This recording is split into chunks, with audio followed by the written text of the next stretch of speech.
तुम्ही तुमच्या आयुष्यासाठी एक सुंदर स्त्री निवडताय, मग ती गृहिणी असो, नोकरी करणारी असो, कणखर असो किंवा यशस्वी असो.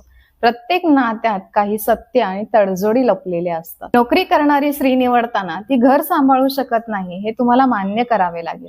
तुम्हाला समजून घ्यावं लागेल की ऑफिसच्या कामाच्या वेळेमध्ये ती घरातील प्रत्येक कामासाठी अवेलेबल नसेल.